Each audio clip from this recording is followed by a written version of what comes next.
जिले के बुढ़ार में संचालित एमजीएम स्कूल में आज अभिभावकों ने आईसीएसई बोर्ड के नाम पर प्रबंधन द्वारा छलावा किए जाने पर जमकर हंगामा मचाया। नाराज सैकड़ों अभिभावक जब एमजीएम स्कूल के प्रबंधन से उनके बुलावे पर बात करने स्कूल पहुंचे तो स्कूल मैनेजमेंट इसका गोलमोल जवाब देता रहा। पेरेंट्स व स्कूल मैनेजमेंट के बीच घंटों बहस हुई, जिसके बाद नाराज परिजन थाने पहुंच गए, जिसकी जानकारी लगते ही जिला शिक्षा अधिकारी थाने पहुंचे और अभिभावकों की शिकायत पर स्कूल प्रबंधन से भी बात करने पहुंचे। शिक्षा विभाग के आला अधिकारियों ने पाया कि एमजीएम प्रबंधन ने वहां पढ़ रहे छात्रों के साथ धोखा किया है। एमजीएम मैनेजमेंट आईसीएसई पैटर्न के नाम पर मोटी फीस वसूल करता आ रहा है, जबकि उनकी मान्यता एमपी बोर्ड से है। बहरहाल आला अधिकारियों ने स्कूल प्रबंधन को 1 सप्ताह का समय देते हुए स्पष्ट निर्देश दिए हैं कि यदि आईसीएसई पैटर्न की पढ़ाई छात्र कर रहे हैं तो उनके बोर्ड एग्जाम भी उसी तर्ज पर होंगे। इसके लिए स्कूल प्रबंधन रास्ता निकाले।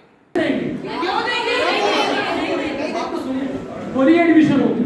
सेकेंड चीज, सबसे इम्पोर्टेंट चीज, जैसे ही अभी फादर ने बताया था प्रिंसिपल सर ने कि विद्यालय के नाम ऑलरेडी वहां पे नाम आ चुके हैं। उस विद्यालय का नाम आईसीएसई बोर्ड में आ चुका है, क्योंकि इनकी साइट पे पड़ा हुआ है। परंतु एमजीएम गोपालपुर का नाम सिर्फ और सिर्फ एमपी बोर्ड की साइट पे मध्य प्रदेश शासन से मान्यता प्राप्त पड़ा है, ना कि आईसीएसई बोर्ड की मान्यता। तो इनको किसी भी कंडीशन में बच्चे वहां शिफ्ट हो ही नहीं सकते, क्योंकि आपको बच्चे शिफ्ट करना होगा। एमपी गवर्नमेंट का एक रूल्स बताता हूं, एक्ट का नंबर 32.1 स्पष्ट इसमें साफ-साफ लिखा है कि एडमिशन के थ्रू जो बच्चे बोर्ड एग्जाम होते हैं 5, 8, 10, 12 इन एग्जामों की पहले से बच्चों की एक स्ट्रेंथ दिखाई जाती है कि मेरे हमारे विद्यालय के 50 बच्चे हैं। उस बच्चे से ना 49 हो सकता है और ना उससे 51 हो सकता है। इस बात का आप ध्यान रखें। हमारा उद्देश्य विद्यालय को बदनाम करना, विद्यालय की कमियों को निकालना नहीं है। हमारा उद्देश्य बच्चों को न्याय मिले और उस चीज को आप भी समझें। आर्टिकल 23 भी कहता है कि या तो विद्यालय का एक्ट कंपनी एक्ट में होना चाहिए, रजिस्ट्रेशन की कमेटी होना चाहिए। ये हमारा दुर्भाग्य है कि विद्यालय प्रशासन के द्वारा सेक्रेटरी को यह भी नहीं मालूम है कि विद्यालय में क्या हो रहा है।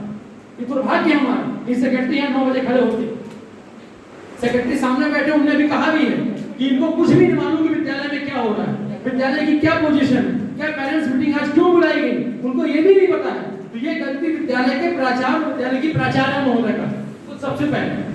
दूसरी चीज, ये अपने आप को वाइस प्रेसिडेंट बोलते हैं। यदि आपको वाइस प्रेसिडेंट बनना है तो आपको पेरेंट्स कमेटी का गठन 3 साल से क्यों नहीं किया?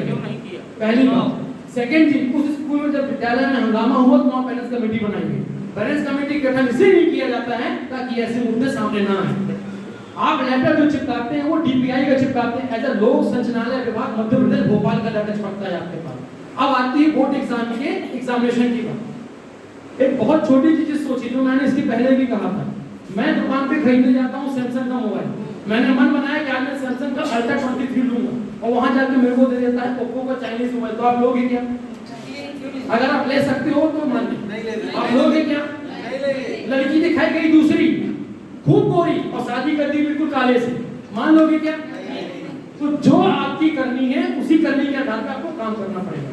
अब आती है इनका जो ये सुहागपुर ब्लॉक में आता है, बताकर एग्जाम दिलवाने की बात आई थी, जिसके बाद बहुत सारे पेरेंट्स के साथ छलावा होने की बात आई। पेरेंट्स थाने पर पहुंचे और पूरा मामला उसके बाद आपके सामने है। जिला प्रशासन भी पहुंचा, कार्यवाही में 1 हफ्ते का आश्वासन दिया है।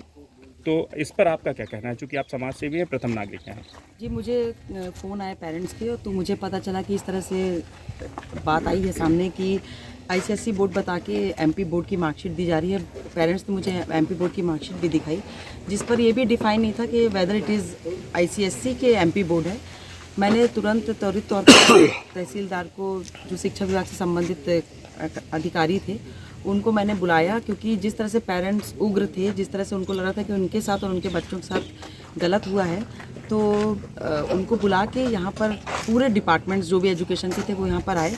फिर हम लोग ने वहाँ पर ये निर्णय लिया कि एक बार चल के अथॉरिटी से भी बात की जाए, जो एमजीएम की वो है, कि आखिर उन लोग ने इस तरह से क्यों किया। यहाँ पर आए, वहाँ पर जो इनके हेड हैं, प्रिंसिपल ने कहा कि हम इस पर कोई भी निर्णय नहीं ले सकते हैं।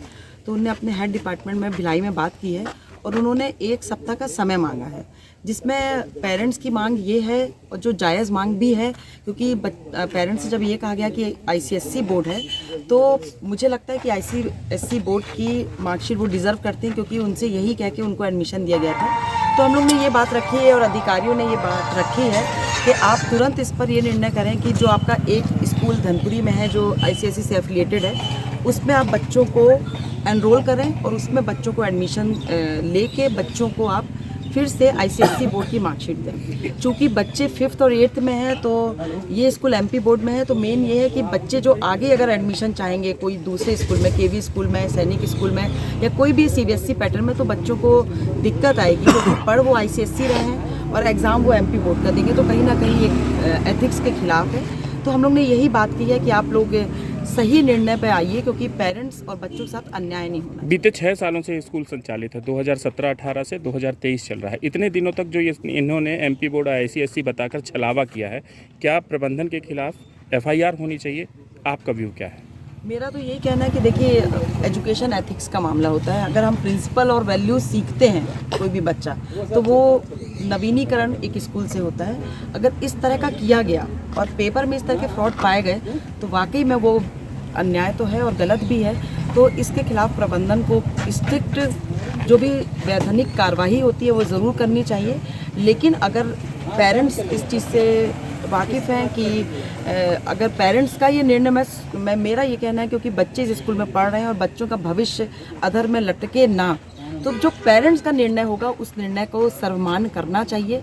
और अगर गलत चीज़ें हैं तो उस पर तो गलत चीज़ों के लिए हर समय कानून बना हुआ है, दंड बने हुए हैं। तो अगर उसमें साथ हमारा स्कूल देता है और उस चीज़ पे सही निर्णय पर पहुंचता है, बच्चों के भविष्य के साथ अगर खिलवाड़ नहीं करता है, तो हमको स्कूल का सपोर्ट करना चाहिए। और अगर वो बच्चों का समर्थन और साथ नहीं देता है तो जो भी वैधानिक कार्रवाई है वो होनी चाहिए। यदि ऐसा नहीं होता तो भविष्य में भी इस तरह के स्कूल संचालित होंगे और क्षेत्र में जनता जो है वो लूटी जाएगी प्राइवेट शिक्षा के नाम पर।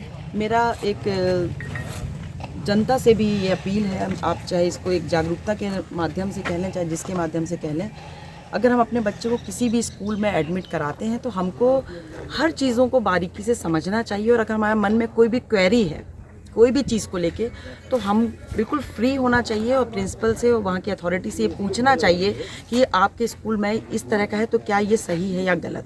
तो मैं ये चाहूँगी कि एजुकेटेड हम लोग हैं और जो पेरेंट्स अगर कम भी पढ़े लिखे हैं उनको अपने अधिकारों के लिए और अपने बच्चों के भविष्य के लिए जागरूक ज़रूर होना चाहिए और इस तरह की चीज़ें आगे ना हो। मैं तो बल्कि ये कहना चाहूँगी कि हमारे बुढ़ार के पेरेंट्स लोग सही समय पर जागरूक हुए, उन्होंने इस चीज़ों को सामने लाया। तो इस चीज़ से मुझे लगता है दूसरे विद्यालयों को भी एक शिक्षा लेनी चाहिए कि इस तरह का खिलवाड़ बच्चों के साथ भविष्य में कभी ना करें। सर, एमजीएम स्कूल गोपालपुर का मामला सामने आया था जिसमें उनके पास आईसीएसई का एफिलिएशन नहीं था और उसके बाद भी वो पढ़ाई वहाँ पर करवा रहे थे। 1 से लेके 9 तक के बच्चे वहाँ पर पढ़ रहे थे और पेरेंट्स काफ़ी नाराज़ हुए जब उन्हें पता चला कि एमपी बोर्ड की संबद्धता उनके पास। उसके बाद सारे पेरेंट्स थाने में आए और मैनेजमेंट टीम से भी बात की। आप जानकारी लेने आए हैं? अभी पूरा प्रशासन का अमला थाने में मौजूद है। जो नटशेल निकला बाद में आदरणीय जगन्नाथ शर्मा जी ने और सराबगी मैम ने जो ब्रीफ किया और जो डीओ से मेरी बात हुई उसमें ये है कि इनके पास 2 स्कूल्स हैं। एक का एफिलिएशन इनका आईसीएसई का है जैसा कि आप लोगों ने बताया एक जो है स्टेट बोर्ड का एफिलिएशन है पर उसमें स्टडीज़ जो हैं आईसीएसई की चल रही है। तो उनको जो मार्कशीट्स हैं और जो सिलेबस है वो उनके एग्ज़ाम्स के समय वही पेपर्स जाएंगे जो एमपी बोर्ड में होंगे क्योंकि उनकी मान्यता एमपी बोर्ड की है। हम लोग वेरीफाई करने के लिए अभी स्कूल जाएंगे, मैं जाऊंगा और डीओ मेरे साथ जाएंगे। बीआरसी डीओ और शालिनी मैम से रिक्वेस्ट किया मैंने कि आप चलिएगा मेरे साथ। उनके जो भी फ्रॉडुलेंट रिकॉर्ड्स हैं अगर पाए जाते हैं सीधे स्ट्रेट अवे हम किसी को वो नहीं कर सकते, मैंने मुलजिम नहीं बना सकते। उनके रिकॉर्ड्स हम चेक करेंगे, डीओ साहब को फुल अथॉरिटी है, इमीडिएटली वो वैधानिक कार्रवाई करेंगे और बच्चों का नुकसान ना हो इसलिए उन बच्चों को दूसरे स्कूल में जिसमें कि आईसीएसई का सिलेबस चल रहा है वहाँ शिफ्ट करने के लिए आज ही निर्देश निकालेंगे, लिखित में निर्देश निकाले जाएंगे। बाकी डिटेल्स जो हैं चूँकि उनका स्कूल एजुकेशन इसको कंडक्ट करता है इसलिए बीओ साहब बता पाएंगे। यदि गलतियाँ पाई जाती हैं स्कूल मैनेजमेंट, गलतियाँ पाई जाती दंड मिलेगा। एफआईआर कोई भी विभाग वैधानिक कार्रवाई का मतलब यही होता है। ठीक, चल बोल रही हूँ, हायर अथॉरिटीज हमको जो भी कहेंगे वही हम करेंगे। ठीक है, आपको 1 हफ्ते का समय दिया है ये सारी कार्रवाई करने के लिए। हाँ तो हम देखेंगे 1 हफ्ते में हो पाए तो जल्दी करने की कोशिश करेंगे। मतलब ये माना जाए कि जो पेरेंट्स की जो स्थितियां थी, अभी आज जो ये पूरी कार्रवाई हुई, आपके साथ मीटिंग हुई और पेरेंट्स जिस मामले को लेकर परेशान थे, उसका हल निकल गया है, ऐसा माना जाए? अभी नहीं बोल सकती हूँ मैं, जब प्रशासन जो मेरे को देगा अधिकार करने का, मैं उसी पे करूँगी, मैं अलग से अपना नहीं कर पाऊँगी। शहडोल से अनिल लहंगीर की रिपोर्ट।